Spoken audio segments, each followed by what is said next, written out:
What is up, garden friends? It's Heather at Bush Poppy Farm. Today I'm going to present to you the dahlias I'm growing in 2022.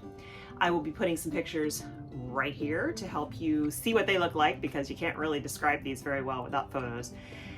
And I'll talk about how I'm perennializing my dahlia bed.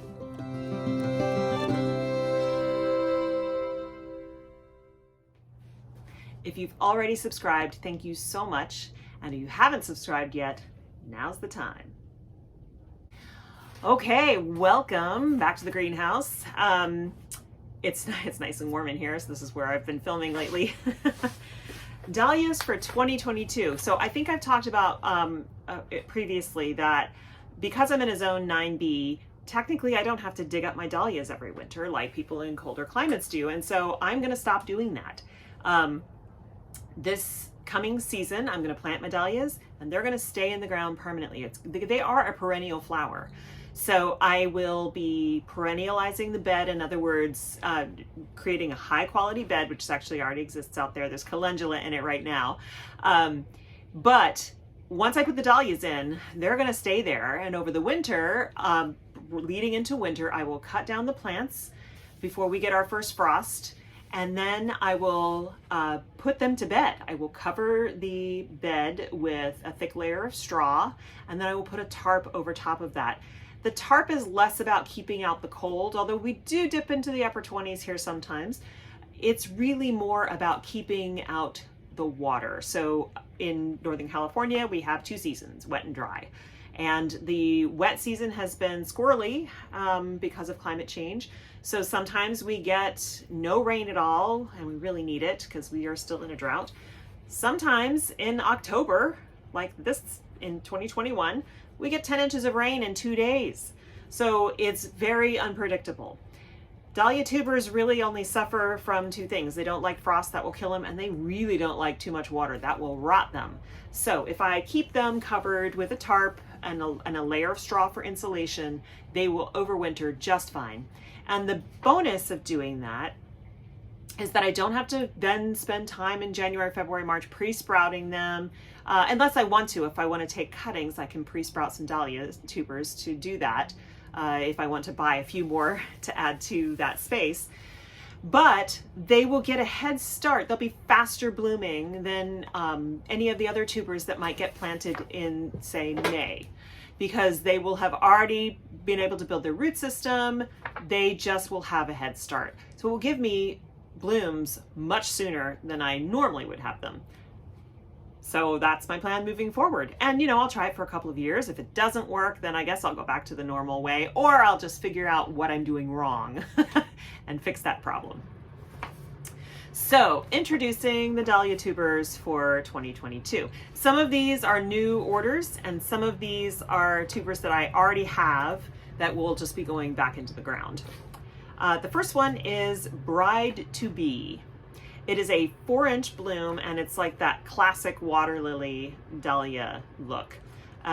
It is easier to work with at the 4-inch size for bouquets, but it's also classic for wedding work. I don't anticipate really doing any weddings other than I do offer DIY weddings. So in other words, the brides or the couples can purchase buckets of flowers from me, and then they do their own designs. So the next one is called Bridezilla. This is the larger version of Bride to Be. It is a 6-inch flower.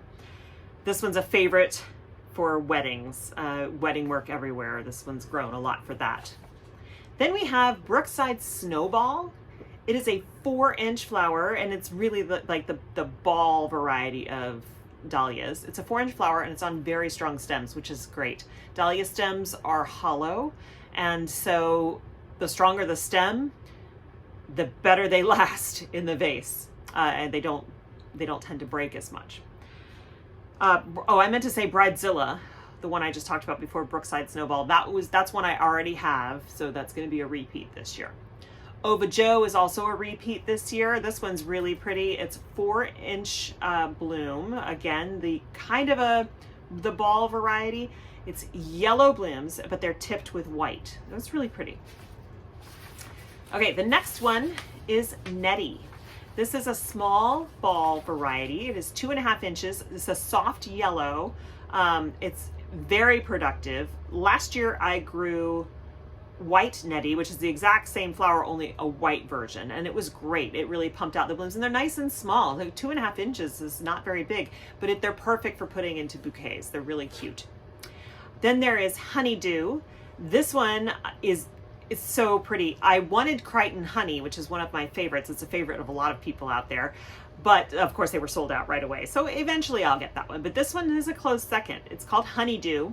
It is a honey buff color, and it kind of gradates from the yellow center to more buff and apricot around the outside, and there's white edges around the petals. It's really, really pretty. This is a huge bloom. It's 7 to 6 inches.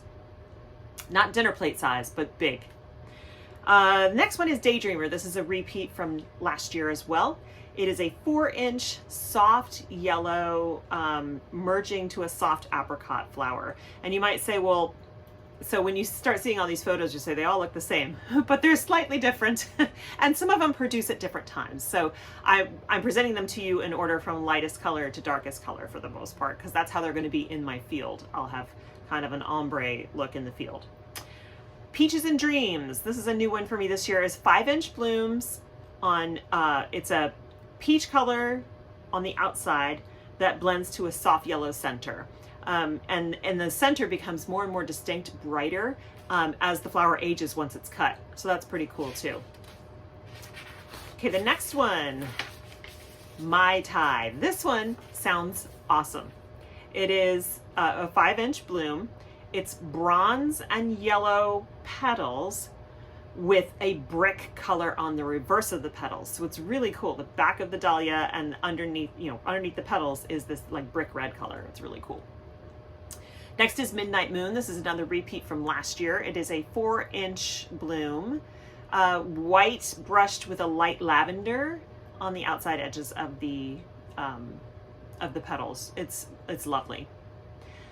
Next is Gabrielle Marie. This is also a repeat from last year. It is a 5-inch golden peach apricot bloom with a hint of lavender blush on the underneath side of the petals. Again, it's stunning.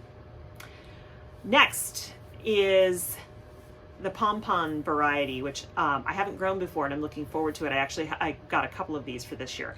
Ginger Willow. It's a 2-inch golden orange to deep orange ball, little pompon. So next is Honeymoon. This one's also a repeat from last year. This is a large bloom. It is like of the water lily variety, so it's kind of, you know, that like not lacy, but like kind of ephemeral outside edges of the flower. It's really pretty. It's 8-inch bloom, so it's large, and it's a soft orange. I like it. I'm excited to grow it again this year. Next is one called Deputy Bob.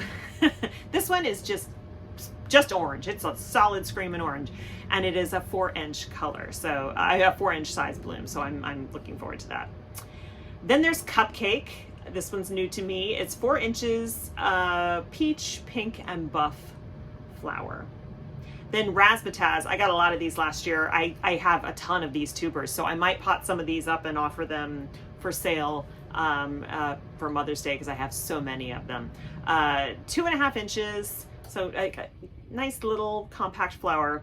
It's yellow that blends out to raspberry on each petal. It's really pretty. Next is Gits Crazy. That's spelled Gitts, crazy. It's a 7-inch, so a large bloom, golden bronze with purple reverse. This particular flower has won multiple awards, so I'm looking forward to growing it.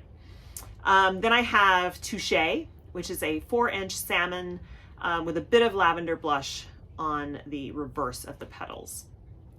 Then I have Southern Belle, which is a 5-inch dusty coral pink. And the next pompon is Cocoa Puff. This one is 1.5 inches, so tiny little blooms of smoky lavender. Right after that, and these look similar in the photos, but they're actually a bit different. Same structure, 1.5-inch pompon variety, light lavender to dark lavender center, Frank Holmes. Now we're jumping kind of deeply into the darker colors. This next one is Karma Amora. It is a 5-inch, deeply red, just solid red dahlia. That's great for fall work. Ivanetti. This is a really popular one among flower farmers. A lot of them grow Ivanetti, Cornell Bronze, which is another one that I'm going to grow.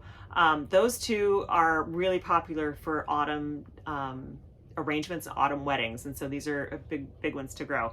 Ivanetti is a ball variety, and it is 4 inches wide bloom with very dark purple.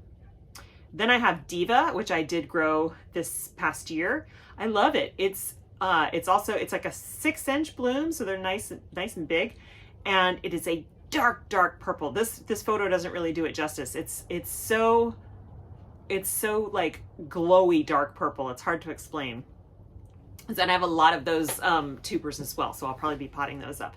Then I have Black Satin, which is a 4-inch bloom. I love the super dark colors because they, to get black in the plant world, it's usually a purple undertones or red undertones or blue undertones, and it's just really cool. And then finally Cornell Bronze, which is a 4-inch bronze ball variety. So those are my my dahlias for 2022 and beyond. There are actually a few more that I didn't include in here that I still have in my dahlia. The tub is up here, the tubers that are overwintering.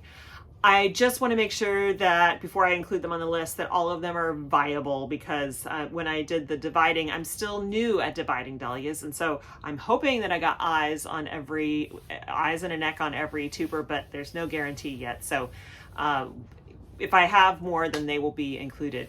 My dahlia bed is a bonus 4th bed in my front garden, in the cutting garden. When I originally planned that garden, I planned for 3 30 by 50 foot beds. Those were going to be my annual beds that I keep rotating things out multiple times a year. The fenced off area is actually more narrow at the north end than at the south end, so there's a little bit extra space. And I was able to get a 20-foot bed, a 3-foot wide 20-foot bed in as well. And so that is going to be the permanent dahlia bed. So we'll see how it goes. I'm excited. I love dahlias, and if there's a way that I can grow them and have them bloom faster for me, I will totally do it. So thank you so much for watching today. I hope you liked this video. If you did, please touch that like button, and also don't forget to subscribe. In the meantime, I hope you have a great week or weekend, depending on which day you're watching this, and I will see you in the next one. Bye.